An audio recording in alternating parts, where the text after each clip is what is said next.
महिलाओं को हथियार के रूप में इस्तेमाल किया गया। क्या आप उन ईसाई महिलाओं की वास्तविक पीड़ा जानते हैं जिन्हें चर्च में अस्वीकार कर दिया जाता है? दुनिया भर में ईसा मसीह के लिए एक मौन युद्ध में विश्व नेता चेतावनी दे रहे हैं कि ईसाई महिलाएं और लड़कियां धार्मिक उत्पीड़न का आसान निशाना है। यह सिर्फ शारीरिक नुकसान नहीं है, यह सशस्त्र हिंसा है जो परिवारों को तोड़ रही है और चर्च की नींव हिला रही है। दक्षिण कोरिया के सियोल में वर्ल्ड इवेंजेलिकल अलायंस WEA की 14वीं आम सभा में ये भयावह सच्चाइयां उजागर हुईं। Pan African Christian women alliance की निदेशक आयरीन किबागेंडी ने कहा कि नाइजीरिया, सूडान और कांगो में छोटी लड़कियों का स्कूल जाते समय अपहरण किया जा रहा है और उन्हें धर्म परिवर्तन के लिए मजबूर किया जा रहा है। उन्होंने रोते हुए कहा कि कई लड़कियों का पुरुषों और आतंकवादियों द्वारा यौन शोषण भी किया जा रहा है, जिससे उनका आत्मसम्मान नष्ट हो रहा है।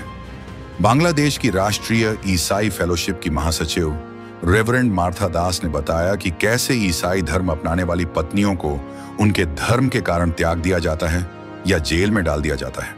दुर्भाग्य से इन महिलाओं को सबसे गहरा दर्द उनके दुश्मनों से नहीं बल्कि उनके अपने समुदायों से मिलता है। जब ये महिलाएं समाज में लौटती हैं तो अक्सर गर्भवती होती हैं या आतंकवादी समूहों के बच्चों की मां होती हैं। हालांकि उन्हें ईसाई होने के नाते सताया जाता है, लेकिन जब वे चर्च में लौटती हैं तो उन्हें स्वीकार नहीं किया जाता। उन्हें उनके परिवारों, उनके पतियों और चर्च द्वारा अस्वीकार कर दिया जाता है।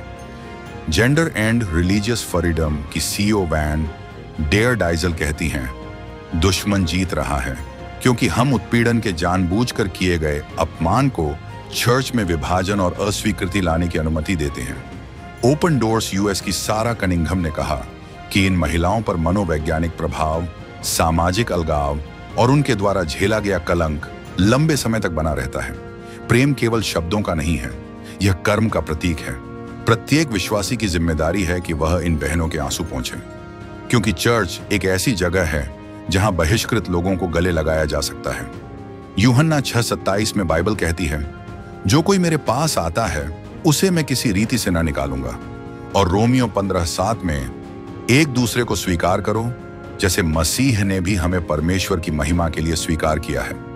चर्च केवल सिद्ध लोगों के लिए ही नहीं बल्कि उन लोगों के लिए भी है जिन्हें समाज ने तोड़ दिया है। इन महिलाओं को नीचे धकेला जा सकता है, लेकिन जब हम मसीह की भुजाएं बन जाते हैं जो उन्हें थामे रहती हैं, तो उन्हें त्यागा नहीं जाएगा। यही विश्वास की गवाही है। प्रभु यीशु, हमारी सताई हुई ईसाई महिलाओं और बच्चों को याद रखें। अपने चर्च को उनके लिए एक सुरक्षित शरण स्थल बनाए। हम उन्हें प्रेम और करुणा से गले लगाए, न कि निंदा से। आमीन। हम इसे रे ऑफ होप क्यों कहते हैं? क्योंकि हमारा मानना है कि प्रार्थना इस अंधेरी दुनिया में आशा की किरण है। Download the Arc Connect app now